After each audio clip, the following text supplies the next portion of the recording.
जय हिंद साथियों, स्वागत है आपका हमारे YouTube चैनल पे।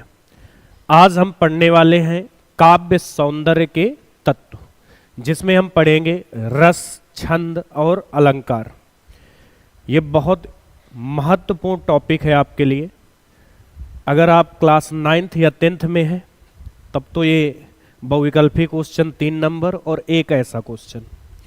अगर आप क्लास 12th में हैं तो आपके लिए अलंकार जो है वो बहुत इम्पॉर्टेंट है। ठीक है, तो कोई भी जितने भी बच्चे देख रहे हैं, लाइव देख रहे हैं या फिर बाद में आप वीडियो देखेंगे, तो याद रखना कि इससे 4-5 नंबर आपके कंफर्म हैं। ठीक है, 4 या 5 नंबर आएंगे इससे। चलो ठीक है, तो ज़्यादा टाइम वेस्ट नहीं करते हैं। देखो, एक एक चीज मैंने लिख रखी है, कोई भी चीज छूटी नहीं है। बाकी गानों का भी प्रयोग है एग्जाम्पल पे, गाने भी आपको बढ़िया से दिखेंगे एग्जाम्पल पे, तो अगर याद नहीं होते तो आप लिख लेंगे। चलो 1 मिनट मैं इसको थोड़ा लाइव मोबाइल वाले लाइव कर दो इसको।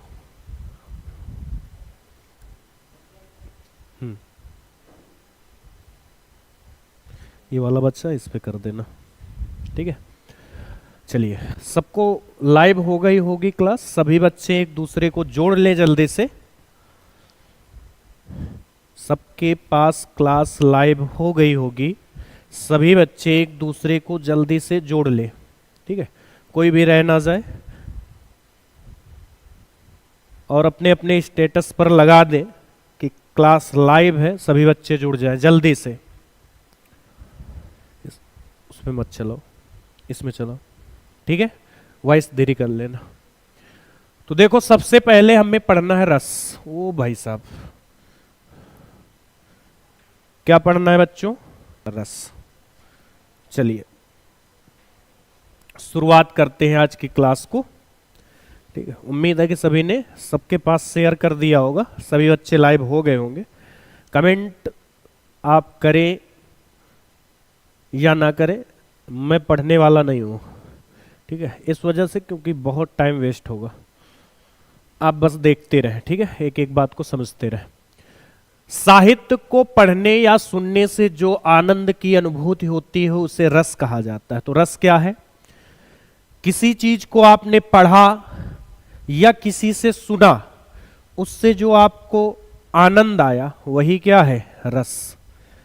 अब इसमें रस में बड़ी कंफ्यूजन ये होती है कि रस होते भाई कितने प्रकार के। पहले इसमें 4 भाग होते हैं: विभाव, अनुभाव, संचारी भाव और स्थायी भाव। विभाव, अनुभाव, संचारी भाव और स्थायी भाव, इतने ये क्या होते हैं बच्चों? भाग। किसके भाग? रस के। तो रस 4 चीजों से मिलकर बना हुआ है: विभाव, अनुभाव, संचारी भाव और स्थायी भाव। अच्छा, इनके जनक, रस के जनक किसे कहा जाता है? भरत मुनि को रस का जनक कहा जाता है। किसको कहा जाता है? भरत मुनि को। तो भरत मुनि ने बताए कि रस जो होते हैं वो कितने होते हैं? 8 रस कितने होते हैं? लेकिन रसों की संख्या, मूल रसों की संख्या कितनी है? 9। लेकिन हम लोग कितने पढ़ेंगे? 11। 2 रस बाद में जोड़े गए। कौन से? एक भक्ति रस और दूसरा वात्सल्य रस। ये दोनों रस मूल रसों में नहीं है, तो इसलिए इनकी संख्या प्रेजेंट टाइम में अब कितनी है? 11। अगर मूल रस पूछे जाए तो कितने बताने हैं? 9। रसों की कुल संख्या अगर पूछी जाए तो कितनी है? लेकिन अगर क्वेश्चन ये आ गया भरत मुनि के अनुसार रसों की संख्या कितनी है? 8। और भरत मुनि ही इसके क्या बोले जाते हैं? जनक। तो रसों के जनक कौन है? भरत मुनि। अच्छा, एक और बात, रस को काव्य की मतलब ये है कि अगर हम पद्य पढ़ रहे हैं तो अगर उसमें रस नहीं है तो गांव पे भी नहीं कहते रस विहीन है, कोई रस नहीं निकला तुम्हारी कविता में। तो कविता में अच्छा कब माना जाता उसको? जब उसमें रसों का वर्णन हो। अब रस काफी प्रकार के होते, हो सकता है उसको सुन के आपको दुख आने लगे, कभी कभी कविताएं पढ़ने से आपको रोना भी आ जाता है, कभी कभी हंसना भी आ जाता है, कभी कभी क्रोध भी आ जाता है, कभी कभी ऐसी भी फीलिंग आ जाती है कि ये क्या हो रहा है। वो इंग्लिश में क्या बोलते हैं, फाई फाई, छी छी। तो पहला रस जो पढ़ेंगे हम लोग कौन सा, श्रृंगार रस। कौन सा रस, श्रृंगार रस। चलिए सुनिए, श्रृंगार रस क्या होता है। देखो ये श्रृंगार फिर गलत लिखा है, ये नहीं है, ठीक, श्रृंगार रस है। रति नामक इस, देखो हमने परिभाषाएं बहुत लंबी चौड़ी नहीं लिखी कि नायक नायिका के मिलन का वर्णन हो वहां संयोग श्रृंगार होगा, जहां नायक नायिका बिछड़ते हैं वहां क्या होगा, वियोग श्रृंगार। तो वो सब नहीं लिखा मैंने लिखा रति नामक स्थायी भाव के उत्पन्न होने से श्रृंगार रस की निष्पत्ति होती है। अगर आपको स्थायी भाव मालूम है तो आपको सब कुछ मालूम है। तो रति नामक, यहां पर बस आपको क्या लिखना है, जो स्थायी भाव हो। जैसे श्रृंगार रस का स्थायी भाव क्या होता है, रति। और वो बच्चों को मैं बता दूं जो पिछले साल ये बता के सिलेबस में सिर्फ 2 दिए गए हैं, हास्य रस और करुण रस। कक्षा 10 में हास्य रस, और अब बच्चे यही 2 पढ़ के गए थे और प्रश्न आया था निर्वेद किसका स्थायी भाव है, तो वो तो शांत रस का होता है। अब बच्चों को लगा सिलेबस में 2 ही है तो ये अलग से कहां आया, तो इसलिए पढ़ना सब कुछ है, छोड़ना कुछ भी नहीं है, अगर आपको पूरे नंबर चाहिए तो रति नामक स्थायी भाव के उत्पन्न होने से श्रृंगार रस की निष्पत्ति होती है। अगर मान लो मुझे यहां पर करुण रस लिखना हुआ उसकी परिभाषा, तो यहां क्या लिख दूंगा, शोक नामक स्थायी भाव के उत्पन्न होने से किसकी उत्पत्ति होती है, निष्पत्ति, करुण रस की। अगर मुझे यहां लिखना हुआ वीर रस की, तो उत्साह नामक स्थायी भाव के उत्पन्न होने से वीर रस की निष्पत्ति होती है। तो बस आपको याद क्या करना है, स्थायी भाव। स्थायी भाव यहां लिख देना है, बाकी ये पूरा सेम सेम। बस ये ध्यान रखना कि इसको भी चेंज करना है जो रस आप लिख रहे हो। आगे देखो उदाहरण, चांदनी रात में जब चांद मुस्कुराता है तेरे चेहरे की चमक से दिल खिल जाता है। वाह वाह करिए एक बार। चांदनी रात में जब चांद मुस्काता है तेरे चेहरे की चमक से दिल। तो ये नायक जो है वो तारीफ कर रहा है किसकी, नायिका की। तो नायिका से बोल रहा है तेरे चेहरे की चमक से दिल खिल जाता है। दूसरा, मेरे तो गिरधर गोपाल दूसरो ना कोई, जाके सिर मोर मुकुट मेरो पति। तो वो बोल रहे क्या, मेरे तो गिरधर गोपाल हैं, दूसरे से हमें कोई लेना देना नहीं है। जाके सिर मोर मुकुट, जिसके सिर पर मोर के पंखों का मुकुट है वही मेरा पति है। अगला है निस दिन बरसत नैन हमारे। देखो मैंने बोला था कि 2 तरह का यह होता है, एक संयोग श्रृंगार और एक, तो ये जो दोनों ऊपर वाले हैं ये कैसे हैं, संयोग श्रृंगार के। और यहां देखो रोना धोना हो रहा है, तो मतलब अब ये देखो लिखा है ऐसे, इतना ही समझ सकते हैं, निस दिन बरसत। अब नैन बरसेंगे थोड़ी ना, उससे आंसू निकलेंगे, उसी को बोला गया है निस दिन बरसत। सदा रहत पावस ऋतु हम पे जब ते श्याम सिधारे, मतलब जब से श्याम चले गए तब से हमारे निस्दिन नैन बरसते रहते हैं। औंधई सीसी सुलख बिरह विथा विलसात, बीच ही सूख गुलाब को छींटो छुए न जात। मतलब ऐसी हालत हो गई है कि गुलाब जल लगाने पर भी वो उन बिरह में सूख जाता है, वो गुलाब जल भी, उनके चाहे जितना गुलाब जल लगाओ, वो जो आपको क्या चाहिए, क्या बोलते हैं उसे, गीलापन, वो नहीं आ पाता शरीर में। वो इतना ज्यादा किसी के विरह में उलझन है कि गुलाब की शीशियां लगाने के बाद भी उनके शरीर पर गीलापन नहीं आ पाता। तो ये बस इतना आपको समझना है, ये दोनों किसके उदाहरण हैं, वियोग श्रृंगार के। अगर आप चाहें तो एक करुण रस को वियोग श्रृंगार पे लिख सकते हैं, जो आपको सबको याद होगा। हे खगमृग हे मधुकर स्त्रेणी, तुम देखी सीता मृग नैनी। ठीक है, तो ये हमें उम्मीद है कि आपको श्रृंगार रस समझ में आया होगा। बताओ बच्चों, आया कुछ समझ में? चलो अगला देखो कौन सा है। तो मैंने बताया था बस आपको क्या याद करना है, स्थाई भाव। तो उत्साह नामक स्थाई भाव के उत्पन्न होने से वीर रस की निष्पत्ति होती है। तो कौन से स्थाई भाव, इसका क्या हो गया? उत्साह। तो उत्साह नामक स्थाई भाव के उत्पन्न होने से वीर रस की उदाहरण। अब इसमें तो आपको उदाहरण याद ऐसे लिखे हैं कि याद करने की जरूरत, सब याद होंगे। देखो, खूब लड़ी मर्दानी वह तो, बुंदेले हर बोलों के मुख हमने सुनी, खूब लड़ी मर्दानी वह तो।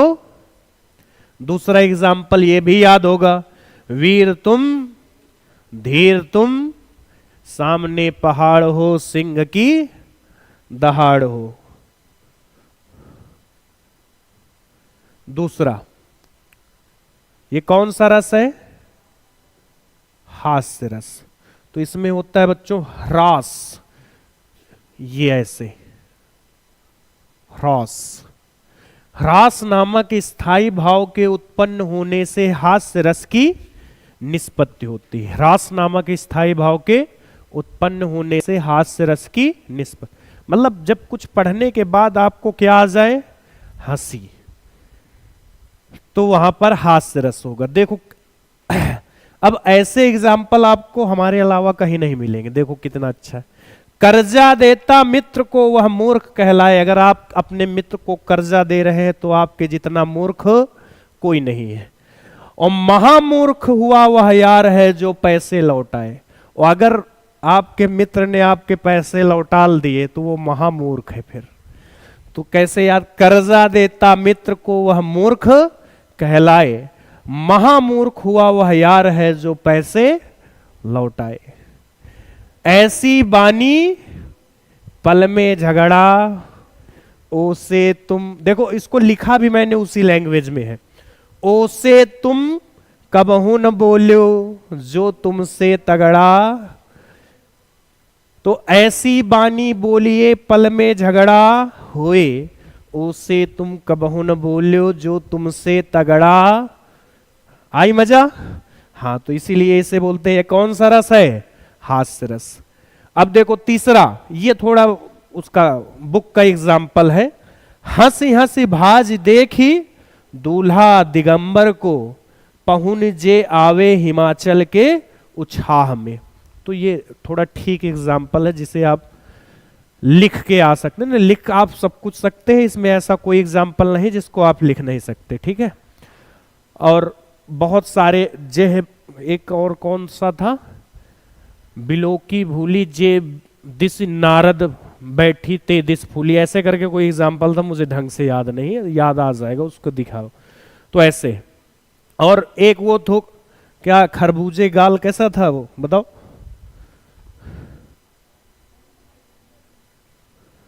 खरबूजे से गाल तरबूजे सी खोपड़ी, कैसे था एग्जाम्पल? हाँ, हाथी जैसी देह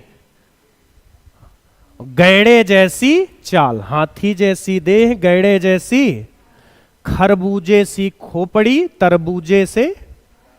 वाह वाह वाह वाह, नहीं वाह वाह भी करना है ना बीच में। चलो अच्छा, आगे वाला देखो। अब कौन सा रस आएगा? करुण रस। रोना नहीं कोई, हाँ सीरियस नहीं भाई, इतना सीरियस मत होना कि हमें हॉस्पिटल ले जाना पड़े। शोक नामक स्थाई भाव के उत्पन्न होने से, देखो परिभाषा इतनी सरल और कहीं नहीं है, बस आपको क्या याद होना चाहिए? स्थाई भाव। तो शोक नामक स्थाई भाव के उत्पन्न होने से करुण रस की निष्पत्ति होती है। अब उदाहरण देखो, मेरे हृदय के हर्ष हा अभिमन्यु अब तू है कहां। मतलब उनकी माता जी कह रही हैं कि मेरे हृदय के हर्ष हा, अभिमन्यु अब तू है कहाँ, अभिमन्यु अब है कहाँ तू। शोक विकल सब रोवहि रानी, रूपशील बल तेज बखानी। मतलब जो मृत शरीर है उसका बखान करके ये लोग रो रहे हैं कि भाई कितना बल था, कितना अच्छा रूप था, उसका बखान करके ये लोग क्या कर रहे हैं, रो रहे हैं सब। और ये वियोग श्रृंगार का भी उदाहरण है और करुण रस का। हे खग मृग हे मधुकर स्त्रेणी, तुम देखी सीता मृग नैनी। मतलब राम भगवान कह रहे हैं हे खग, हे पक्षियों, हे मृग, हे मधुकर स्त्रेणी, तुम देखी सीता मृग नैनी। क्या तुमने मृग के जैसे आंखों वाली सीता जी को देखा है। वहां के जो पक्षी थे, पेड़ पौधे थे, उनसे वो पूछ रहे थे। अब किसकी बात करेंगे, अलंकार की। किसकी, अलंकार की। क्या इसमें वो वाली स्लाइड नहीं लगी क्या।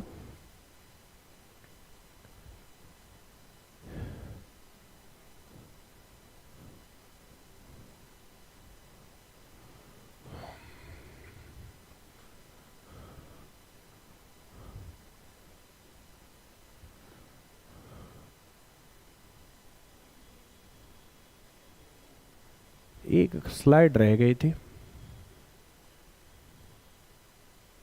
एक स्लाइड रह गई। चलो अभी देखते हैं।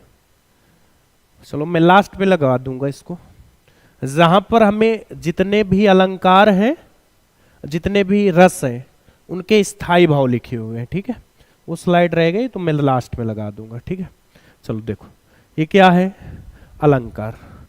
इसको छोटा किया जाए थोड़ा, दिख रहा है। ठीक है, चलो देखो अलंकार। आपसे कोई परिभाषा पूछने वाला नहीं है इसकी परिभाषा, लेकिन सुनना जरूर है, आना तो चाहिए ना। तो काव्य की शोभा बढ़ाने वाले शब्दों को, बचपन से पढ़ रहे हो, काव्य की शोभा बढ़ाने वाले शब्दों को जिस प्रकार किसी मनुष्य की शोभा आभूषणों से होती है, उसी तरह काव्य की शोभा किससे होती है, अलंकारों से। तो जिस प्रकार आभूषण शरीर की शोभा बढ़ाते हैं, उसी प्रकार अलंकार काव्य की सौंदर्यता बढ़ाते हैं। देखो सौंदर्यता। अलंकार मुख्यतः तीन। अभी तक तो आपने दो प्रकार पढ़े थे, एक नया आया है ना, अभी मार्केट में नया लॉन्च हुआ है। देखो कौन सा है, पहला शब्दा, और दूसरा यही दो पढ़ते थे, ये नया है। कौन सा, उभयालंकार। लेकिन हमें पढ़ने बस दो ही है, शब्दा और अर्थ। बस जानना था कि एक अलंकार और भी होता है। जब शब्दों में चमत्कार हो तो उसे क्या बोलेंगे, शब्दालंकार। जब अर्थ में चमत्कार हो तो उसे क्या बोलेंगे। अब इतना तो जान गए होगे। चलो अब देखो, मैं इनकी लास्ट में परिभाषा बहुत छोटी छोटी भी बता दूंगा। ठीक है, अब यहां से गाने बजाने बढ़िया चालू हो जाएंगे ना। देखो शब्दा अलंकार के मुख्यतः कितने भेद होते हैं, तीन। दो और होते हैं, वक्रोक्ति और अनरोक्ति, लेकिन वो हमको पढ़ना, अगर आप क्लास 9th में है तो बस यही स्लाइड पढ़नी है, 10th में है तो इसके बाद वाली पढ़नी है, 11th 12th में है तो सब पढ़ना है। तो शब्दालंकार के मुख्यतः कितने भेद होते हैं, तीन। कौन कौन से, अनुप्रास, यमक और श्लेष। अनुप्रास, यमक और श्लेष। अब मैं ऐसे बता देता हूं। अनुप्रास का मतलब होता है जहां पर एक वर्ण बार बार आए, वर्ण जिसको अक्षर बोलते हैं, शब्द नहीं। क्या बोला मैंने, वर्ण। दूसरा यमक, यमक का मतलब होता है शब्द एक से अधिक बार आए लेकिन उसके अर्थ भी क्या हो, अलग अलग। श्लेष का मतलब होता है चिपका हुआ, बहुत सारे पदार्थ एक में क्या है, चिपके हुए। तो मतलब बहुत है लेकिन दिखाई कितने दे रहे हैं, एक। यानी शब्द एक होगा लेकिन अर्थ क्या होंगे, अनेक। तो बस इतना ही याद करना है। पहले में किसकी आवृत्ति होगी, वर्ण की या अक्षर की। दूसरे में शब्द की। तीसरे में शब्द एक बार आएगा लेकिन अर्थ क्या होंगे, अनेक। बस इतना याद करना है। अब देखो लिखा है अनुप्रास अलंकार, दिख रहा है ये अनुप्रास। चलो अनुप्रास लिखा है, ठीक है, जिसको ना दिख रहा हो यहां से देख ले। यदि एक ही वर्ण, वर्ण का मतलब अक्षर, एक ही वर्ण अक्षर की आवृत्ति बार बार हो तो वहां पर कौन सा अलंकार होता है? अनुप्रास अलंकार। यदि एक ही वर्ण अक्षर की आवृत्ति बार बार हो तो वहां पर अनुप्रास अलंकार होता है। बोलो स्वाहा। उदाहरण, तरनि तनुजा तट तमाल तरवर, इसमें कौन सा वर्ण आ रहा है? देखो, ये देखो ता, ठीक है, तो ता वर्ण बहुत बार आया है, इसलिए क्या है? अब देखो, वैसे पढ़ाने को तो मैं अनुप्रास अलंकार के बहुत सारे भेद होते हैं, लाटा अनुप्रास, वक्र अनुप्रास, ठीक है, छेका अनुप्रास, तो वो सब पढ़ना, जो एग्जाम में आए बस वही पढ़ना है, ठीक है। अगला देखो, खड़क सिंह के खड़कने से खड़कती हैं खिड़कियां और खिड़कियों के खड़कने से खड़कता है। अब देखो यहां ऐसा कुछ हो सकता है, वैसे लिखा हमने है तो पूरा प्रयास किया है कि गलत कुछ भी ना हो। खड़क, देखो ठीक लिखा, खड़क सिंह के खड़कने से खड़कती हैं खिड़कियां, खिड़कियों के खड़कने से खड़कता है, वैसे सही लिखा है। अब ये देखो एक वो वाला एग्जाम्पल जिसका आप इंतजार कर रहे थे, लैला तुझे लूट लेगी लिख कर ले ले। तो ये देखो ला ला, कितने ला हैं? 5 2 7। तो लैला तुझे लूट लेगी लिख कर ले ले। तो ये काहे का एग्जाम्पल है? अनुप्रास का, क्योंकि इसमें ला वर्ण की आवृत्ति बार बार हुई है।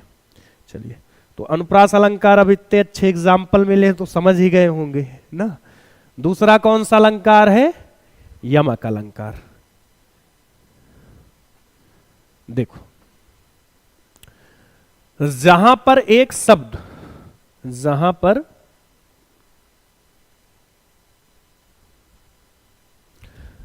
पर बच्चों क्या, एक शब्द एक से अधिक बार आए, एक शब्द एक से अधिक बार आए, लेकिन उसके अर्थ अलग अलग हो तो वहां पर कौन सा अलंकार होता है? यमक। यानी शब्द एक से ज्यादा बार आए और अर्थ भी एक से क्या हो? ज्यादा। जहां पर शब्द भी एक से ज्यादा बार आए और अर्थ भी एक से क्या हो? ज्यादा, तो उसे क्या बोलेंगे? यमक। देखो ये लिखा, काली घटा का घमंड। अब यहां देखो घटा शब्द ये भी लिखा है, घटा शब्द, लेकिन दोनों घटा शब्द के अर्थ अलग अलग हैं। एक शब्द कितनी बार आ गया? 2 बार। अर्थ भी दोनों के क्या है? अलग अलग। काली घटा, घटा का मतलब बादल, और इस घटा का मतलब कम होना, ठीक। तो काली घटा मतलब काले बादलों का घमंड क्या हो गया? कम हो गया। 3 बेर खाती है, वह 3 बेर खाती है, मतलब 3 बार खाती है, और 3 बेर ये क्या है? फल। तो बेर शब्द के 2 अर्थ हैं, एक बेर का मतलब बार और एक बेर का मतलब फल। अगला, तेनू सूट सूट करदा। तो यहां देखो सूट शब्द कितनी बार लिखा है? 2 बार लिखा है।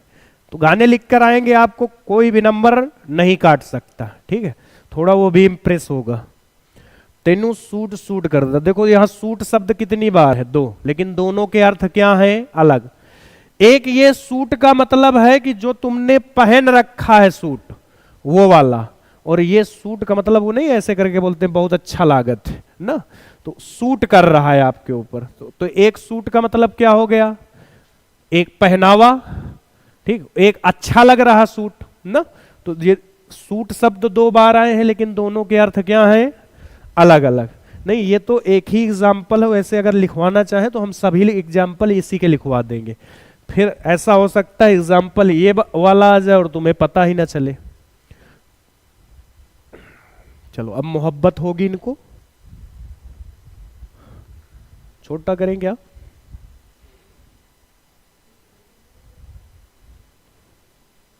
चलो देखो, अब कौन सा अलंकार है? श्लेष। श्लेष का अर्थ क्या होता है? मैंने बोला था चिपका हुआ। श्लेष का मतलब दिखाई तुमको कितने देंगे? एक, लेकिन होंगे क्या? अनेक। शब्द एक, अर्थ अनेक। अगर शॉर्ट में याद रखना हो तो क्या बोलेंगे? शब्द एक, अर्थ अनेक। कुछ ज्यादा जल्दी में नहीं लिख रहे। तो श्लेष का अर्थ होता है चिपका हुआ, अर्थात कोई शब्द एक ही बार आए परंतु उसके अर्थ अनेक हो, तो वहां पर कौन सा अलंकार होता है? श्लेष अलंकार। यानी शब्द एक ही बार आएगा लेकिन अर्थ क्या होंगे? अलग अलग। देखो एग्जाम्पल, सुबरन को खोजत फिरत कवि व्यभिचारी चोर स्वाहा। स्वाहा स्वाहा वो पंडित जी बीच में बोलते रहते हैं ना, तो वही हम भी स्वाहा करवाए रहेंगे, नहीं तुम लोग सो जाओगे। सुबरन को खोजत फिरत कवि व्यभिचारी चोर। अब ये सुबरन शब्द कितनी बार लिखा है? एक बार लिखा है, लेकिन इसके अर्थ अलग अलग है, तीन अर्थ है। अब ये कवि के लिए सुबरन शब्द का अलग अर्थ है, व्यभिचारी के लिए अलग और चोर के लिए अलग। कवि बोलता है ये सुबरन मेरे लिए है सुंदर वर्ण अक्षर। कवि के लिए सुबरन क्या है? सुंदर वर्ण। व्यभिचारी के लिए सुबरन शब्द है सुंदर स्त्री, और चोर के लिए इसका अर्थ है सोना। वो कहता है सुबरन मेरे लिए क्या है? ये तीनों खोज रहे हैं। कवि खोज रहा है क्या? सुंदर वर्ण। व्यभिचारी खोज रहा है सुंदर स्त्री, और चोर खोज रहा है, चलो इसको मिलवा दो, बस इसको इससे मिला देते हैं, इस समय महंगा भी बहुत है। दूसरा है मोहब्बत बरसा देना तू। क्या आया है? सावन आया है। अरे नहीं यार, कैसी बातें कर रहे हो? मोहब्बत बरसा देना तू सावन आया है, ये सरजीस बोलना। अब देखो यहां पर क्या लिखा है? सावन। अब यहां सावन शब्द के दो अर्थ हैं। शब्द तो एक ही बार लिखा है ना। सावन शब्द के कितने अर्थ हैं?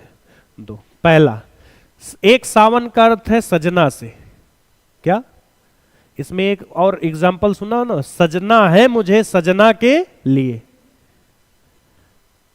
तो ये वाला उससे रिलेटेड कोई नहीं है, ये बोल रहा है सावन आया है।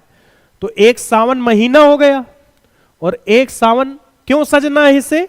अरे नहीं सजना नहीं, मोहब्बत बरसा देना तू सावन आया, मतलब इनके पति आए हैं, और एक दूसरा क्या आया है? मौसम भी सावन का आया है। ठीक, तो एक सावन का मतलब पति से है, और एक सावन का मतलब महीने से है। रहीमन पानी, ये तो बचपन से सुन रहे हो। रहीमन पानी राखिए बिन पानी सब, पानी गए न उबरे मोती मानुस चून। तो रहीमन पानी राखिए, पानी शब्द एक बार, लेकिन इसके अर्थ तीन है। मोती के लिए अलग है, मनुष्य के लिए अलग है, और चूना के लिए, चूने पे पानी नहीं डालोगे बेचारा चूना मर जाएगा, मोती की चमक खत्म हो जाएगी। अब आ जाओ 10 वाले बच्चे, जल्दी जल्दी। नहीं 12 वाले तो इधर ही देखना है, इनको कहीं नहीं जानना है। अब 9 वालों का काम हो गया था, अब ये है 10 वालों का। अर्थालंकार के निम्नलिखित भेद होते हैं। यहां तो हमने 56-57 पढ़ रखे हैं, तो क्या आपको भी इतना पढ़ाना है? नहीं, आपको 6-7 पढ़ना है। 10 वालों को बस 3 पढ़ना है, उपमा रूपक और उत्प्रेक्षा। 11-12 वालों को थोड़ा ज्यादा पढ़ लेना है, मानवीकरण, संदेह, भ्रांतिमान, बस। तो देखो अर्थालंकार के निम्नलिखित भेद होते हैं। कितने भेद होते हैं? निम्नलिखित।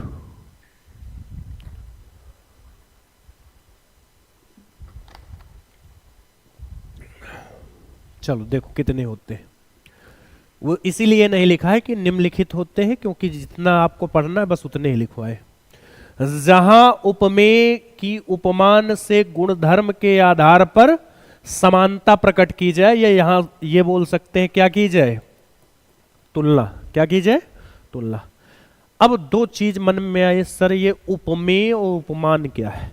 उपमेय जिस चीज की तुलना जिससे करवाई जाए, तो जिसकी करवा रहे हैं वो क्या है? उपमेय। जिससे करवा रहे हैं वो क्या है? उपमान। मैंने कहा कल्लू का मुख चंद्र सा है। कल्लू का मुख कैसा है?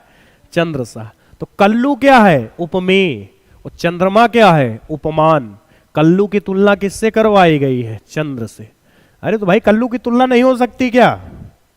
अरे किसी से करवा दो भाई, कल्लू तो अलग दुनिया में है। और Kallu is the most intelligent boy in this world. Kallu इस संसार का सबसे इंटेलिजेंट लड़का है। जहां उपमेय की उपमान से गुणधर्म के आधार पर समानता बताई जाए या तुलना की जाए, वहां उपमा अलंकार होता है। ठीक है। अब इसमें पहचानने का तरीका ये देखो, 10 वाले बच्चे ध्यान दो। सा सी से सरिस। अच्छा, सा के बाद ऐसे योजक चिन्ह लगा होगा, ऐसे ऐसे, ठीक है, ये ध्यान रखना। सरिस में बस नहीं होगा, सा सी से में होगा। अब एग्जाम्पल के द्वारा देखो बहुत अच्छे समझाए दिए। अब इसमें हमने वो नहीं लिखे हैं क्या, जानबूझ के नहीं लिखे थे। क्या नहीं लिखे थे? गाने।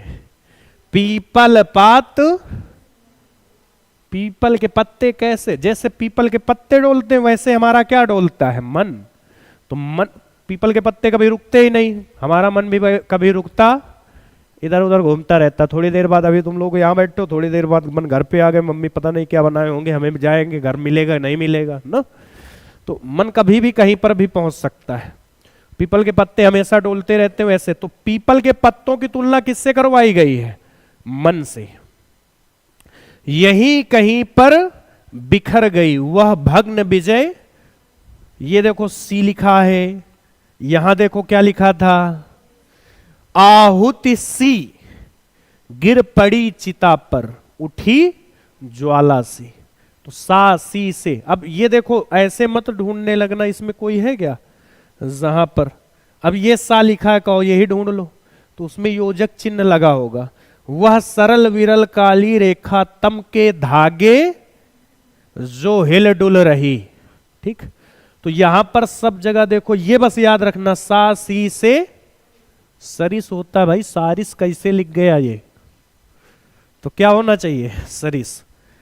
तो ये याद, इनको याद कौन सा करना है आपको? बस देख लेना है, तुरंत एग्जाम्पल पकड़ लोगे। सा सी से सरिस। दूसरा देखो, रूपक अलंकार। कौन सा अलंकार? रूपक अलंकार। रूपा, याद आया कुछ? मेला। हाँ, गुज्जर। रूपक अलंकार, अरे हमारे जमाने की ये सबसे सुपरहिट फिल्में थी। जहां उपमेय में, हमारा जमाना मतलब तुम लोगों का भी है, थोड़ा थोड़ा है लेकिन वो वाला। अब आज के लोग तो उसी में परेशान है, सैयारा में।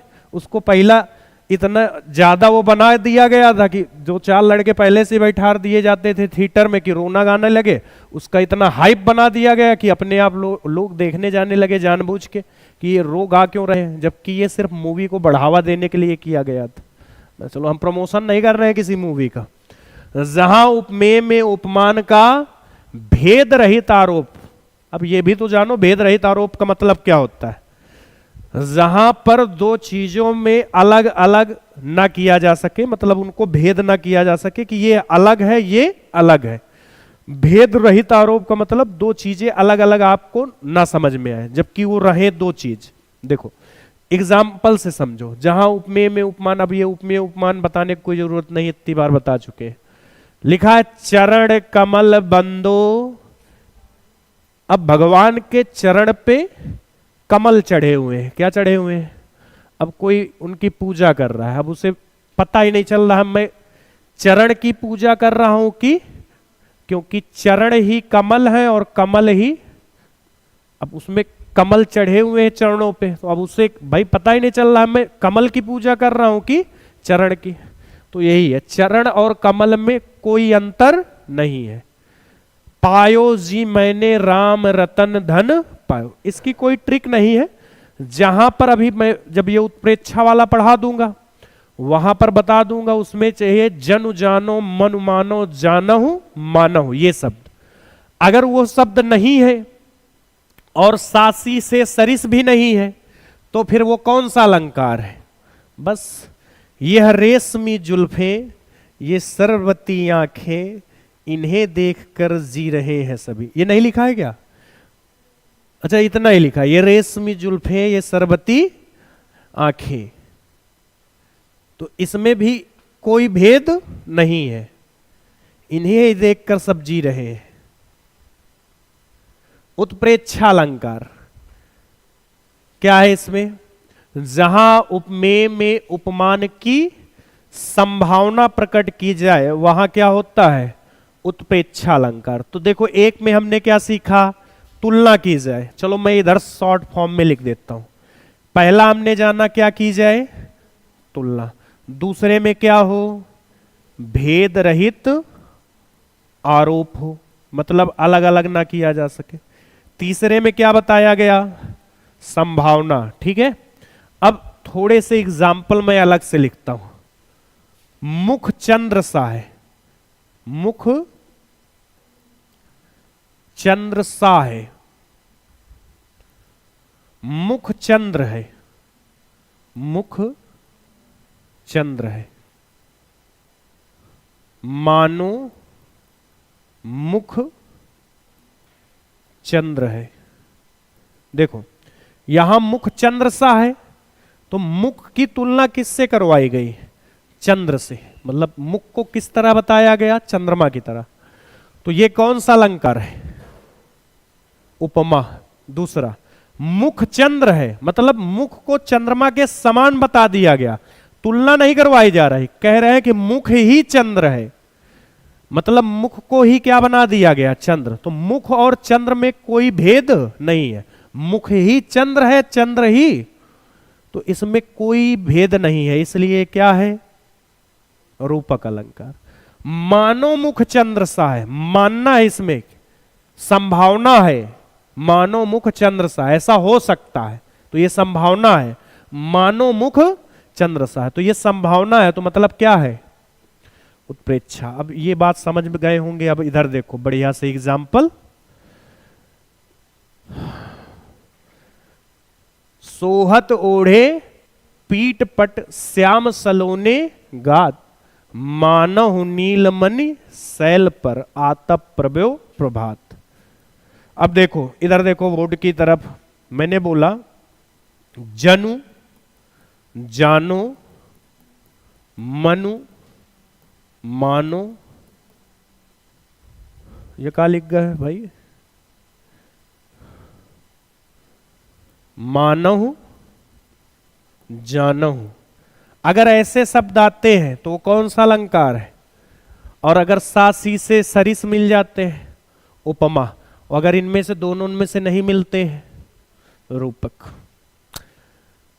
तो इसमें लिखा है सोहत ओढ़े पीट पट श्याम सलोने गात, मानहु नीलमणि शैल पर आतप प्रभो प्रभात। तो ये मानहु शब्द लिखा है तो जान गए। देखो, उभय बीच सिय सोवत कैसी, सोयत कैसी, ब्रह्म जीव विच माया जैसी। देखो, इसका एग्जाम्पल ये जानबूझ के लिया है, इसमें कहीं मानहु जानो ऐसे कोई शब्द नहीं, इसमें राइमिंग सेम सेम है। देखो, कैसी और जैसी, ठीक है, तो इस वजह से इस एग्जाम्पल को लिया। कल, ये दो बार भाई कैसे लिख गया? कल पार्टी में वह लड़की बहुत सुंदर लग रही थी, मानहु देवलोक से अप्सरा आई हो। तो इसमें भी कौन से अलंकार है? उत्प्रेक्षा। कल पार्टी में वह लड़की बहुत सुंदर लग रही थी, मानहु देवलोक से क्या आई हो? अप्सरा। तो यहां संभावना है कि मान सकते हैं कहां से आई है? देवलोक से। तो अब ये देवलोक का चार्ज किसके पास रहता है भाई? बताओ, किसके पास रहता? इंद्र देवता के पास। इनसे मिलना है कुछ दिन में, पूछ ले जाके भाई क्या चल रहा है उधर। देखो, अच्छा, अब 12 वाले थोड़ा ज्यादा ध्यान दें, इधर से ज्यादा पूछा जाता है। अतिशयोक्ति अलंकार, ऐसा अलंकार जिसमें किसी बात को बहुत बढ़ा चढ़ाकर बताया जाए, तो वहां क्या होता है? अतिशयोक्ति अलंकार, जिसमें किसी व्यक्ति, वस्तु या घटना का वर्णन इतना बढ़ा चढ़ाकर किया जाता है कि लोक मर्यादा या सामान्य सीमा का उल्लंघन हो जाए। तो ये बहुत मतलब ठीक ठाक परिभाषा लिखी गई है। हम अपनी भाषा में बस इतना लिख सकते हैं कि जब किसी बात को बहुत बढ़ा चढ़ाकर बताया जाए तो वो क्या होता है, अतिशयोक्ति। देखो क्या बताया गया, हनुमान की पूंछ में लगन न पाई आग, लंका सिगरी जल गई गए निशाचर।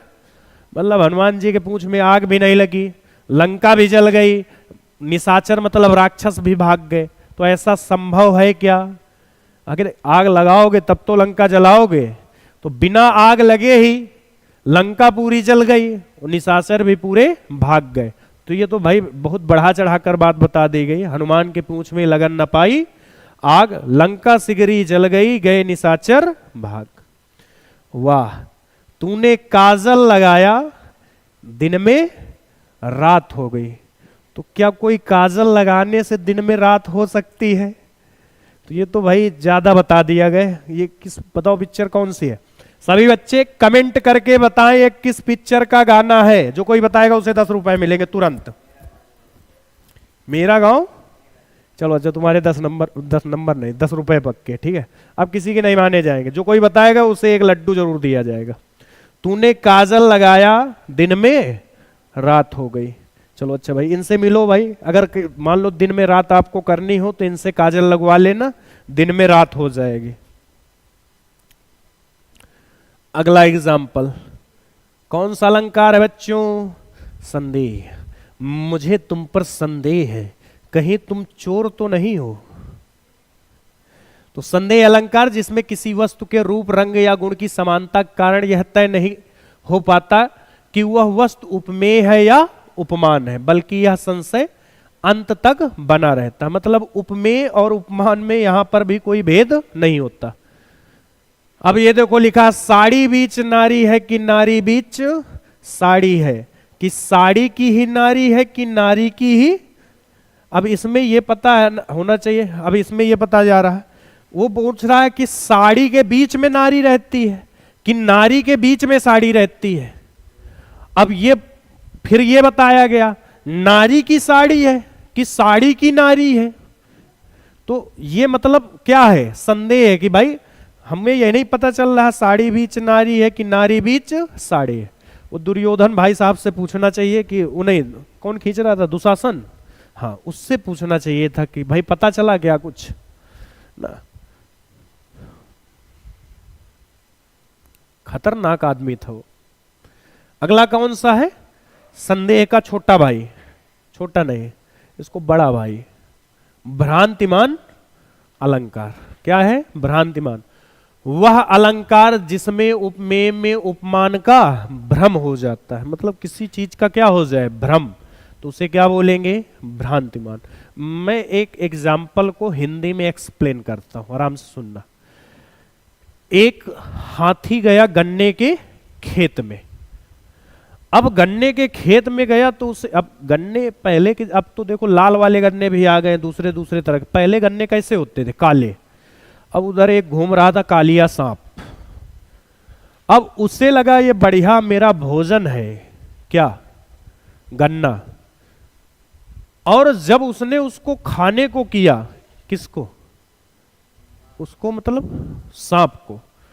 अब सांप को लगा यार भाई ये तो मेरा बिलका है, उसकी सूंड पे 2 छेद होते ना, तो वो सोच रहा था कि इसमें घुसने के लिए मेरा बढ़िया रास्ता है, मेरा घर इधर है। तो दोनों को क्या हो गया? भ्रम। दोनों को क्या हो गया? भ्रम। उसको, हाथी को भ्रम हुआ कि ये क्या है? गन्ना। और सांप को क्या भ्रम हुआ? घर है, इधर इधर ही घर है मेरा ना। तो इसमें एग्जाम्पल थोड़ा, अब वो वाला एग्जाम्पल एक नहीं, इसमें एक ही एग्जाम्पल जो सबसे फेमस है, नाक का मोती अधर की कांति नहीं, क्रांति से। नहीं, कांति ही होता है, ठीक लिखा है। बीज दाड़िम का समझकर भ्रांति से, देख सहसा हुआ सुख मौन है, सोचता है अन्य सुख यह कौन है। सुख मतलब गांव में जानते सुग्गा, तोता, पटुआ, कुछ सुने हो, वही होता है सुख का मतलब तोता। अब ये मतलब एक्सप्लेनेशन ये दे तो काफी बड़ा है। देखो वो उर्मिला जो लक्ष्मण भगवान की वाइफ है, उन्होंने वो पहन रखा था मोती का कील। तो ये जो सुक है, सुक का मतलब ये समझ रहा था कि ये बीज दाड़िम का है, अनार का बीजा है। क्या है? अनार का बीज। वो उसको भ्रम हो गया कि ये भाई क्या है? अनार का बीज। तो यही भ्रम था। तो नाक का मोती अधर की क्रांति से, बीज दाड़िम का समझकर भ्रांति से, यह देखकर सहसा हुआ सुख मौन है, सोचता है दूसरा सुख कौन है। तो यहां से हमको लगता है अलंकार क्या होते हैं बच्चों? समाप्त। तो फूल छोड़ दे, अगला अध्याय चालू। क्या? छंद। तो बच्चों छंद कितने प्रकार के होते हैं देखो जल्दी से बताओ। हाँ, 3 प्रकार के। कितने प्रकार के?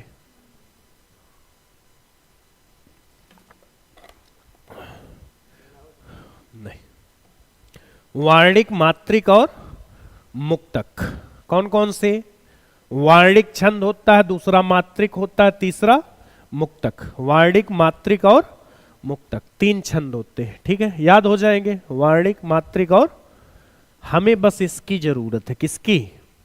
मात्रिक। हम लोग जो पढ़ेंगे सब क्या पढ़ेंगे? मात्रिक। अब मात्रिक देखो, एक होता है सममात्रिक और एक विषम, एक सममात्रिक और एक विषम सममात्रिक। अब विषम सम वाले के भी 2 भाग होते हैं। एक उसमें होता है अर्ध सममात्रिक, जिसमें जैसे दोहा हो गया और सोरठा। ये कैसे हैं? अर्ध सममात्रिक। चौपाई और रोला 4-4 लाइनें होती हैं इनमें, तो ये कैसे हैं? सममात्रिक। अब विषम मात्रिक कौन से हैं? कुंडलियां। ये अभी तक ना पढ़ा होगा, तो कुंडलियां क्या है? विषम मात्रिक। चलो आगे अभी एक एक देखेंगे, आराम से समझ जाएंगे आप लोग। चलिए देखिए, पहला क्या है? चौपाई। एग्जाम्पल ये बहुत सरल लिखे हमने। देखो चौपाई क्या है? यह एक कैसा है? सममात्रिक छंद है। इसके प्रत्येक चरण में 16-16 मात्राएं होती हैं।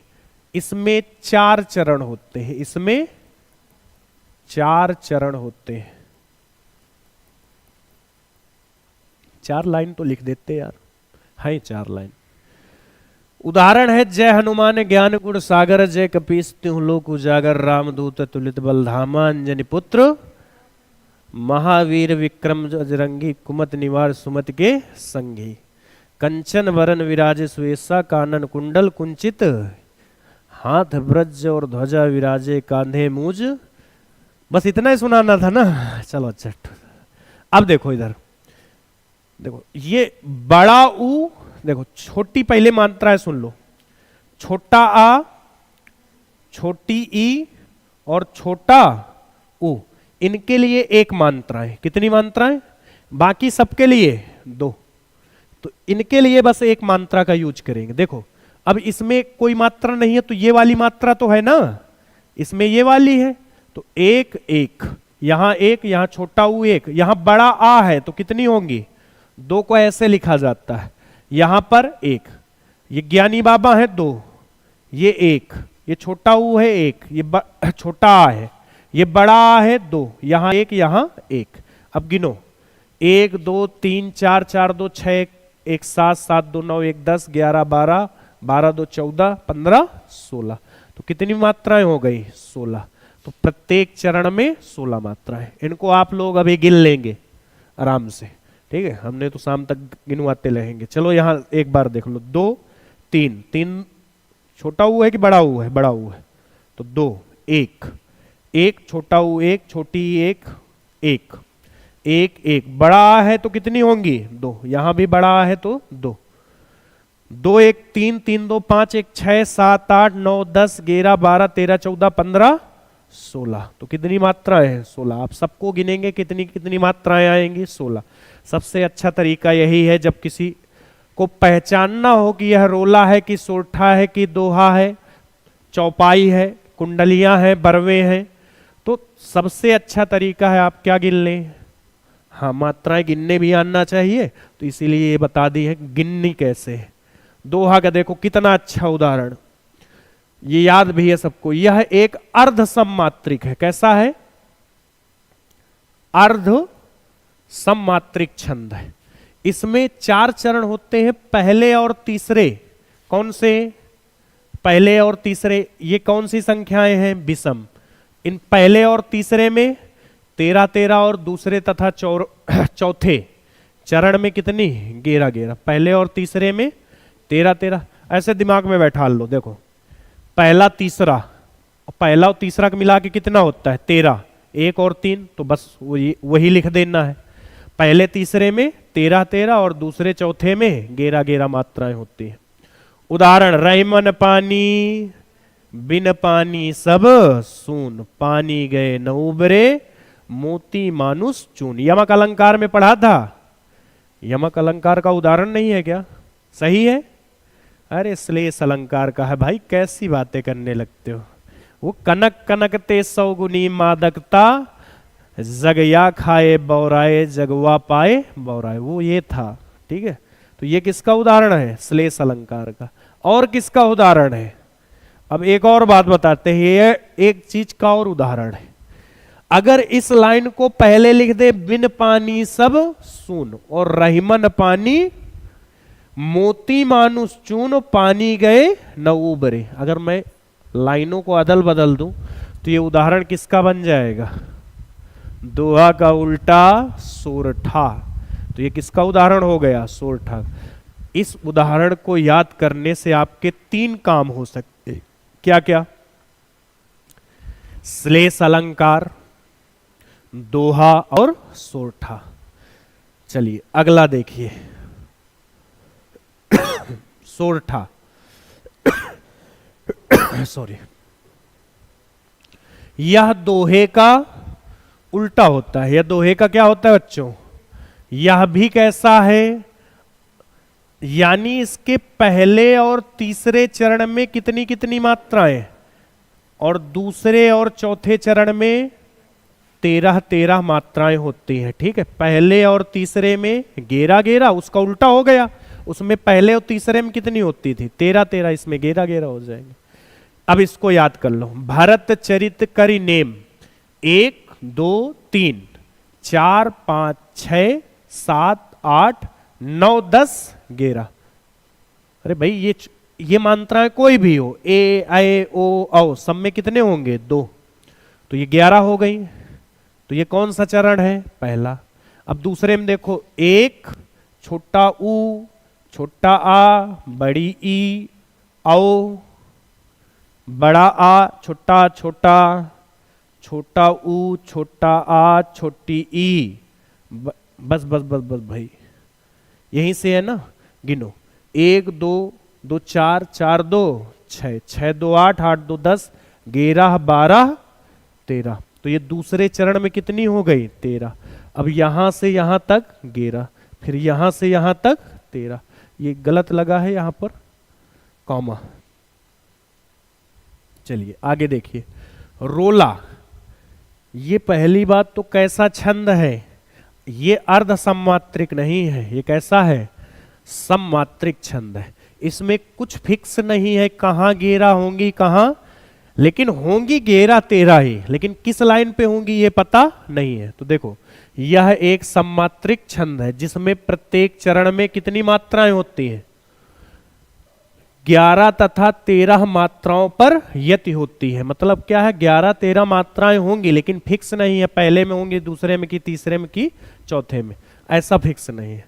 अब इसका उदाहरण देखो, जिनके आगे ठहर सके जंगी ना जहाजी, जिनके आगे ठहर सके न जंगी न जहाजी, थे वही प्रसिद्ध छत्रपति वीर शिवाजी। क्या थे? वीर शिवाजी। जिनके आगे ठहर सके जंगी न जहाजी, थे वही प्रसिद्ध छत्रपति वीर शिवाजी। अब देखो ये क्या आ गया? कुंडलियां। ये शायद आपने ना पढ़े हो तो आज देख लीजिए। यह एक, ये अलग है। देखो क्या है? विषम मात्रिक छंद। पहला मिला है जो कौन सा है? विषम मात्रिक छंद है। कैसा छंद है? इसमें 6 चरण होते हैं। अभी तक जो पढ़े हमने कितने चरण होते थे? 4 4। इसमें कितने होते हैं? तो कुंडलिया में कितने चरण होते हैं? 6। प्रत्येक चरण में 24 मात्राएं होती हैं। ये तो रोला में भी होती हैं। अंतर क्या है? यह दोहा और रोला को मिलाकर बनाया जाता है। तो सबसे ज्यादा यही प्रश्न पूछा जाता है, दोहा और रोला को मिलाकर क्या बनाया जाता है? कुंडलियां। दोहा और रोला को मिलाकर कुंडलियां बनता है। उदाहरण, बिना विचारे जो करे सो पाछे पछताए, काम बिगाड़े आपनो जग में होत हंसाए। मतलब बिना विचार किए हुए जो काम करना प्रारंभ कर देते हैं तो काम भी बिगाड़ लेते हैं, और जग में जो लोग होते हैं वो भी क्या करते हैं? उसके काम पर हंसते हैं। तो ये हो गया। अब देखो एक स्लाइड और लगानी थी ना इस पे, मोबाइल लाइए।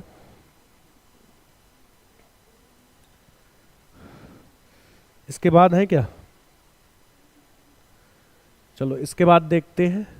ये तब से आप लोग ये थोड़ा इंग्लिश पढ़ ले। 1 मिनट, मैं इस पे स्लाइड लास्ट वाली लगा दूं। नहीं आते।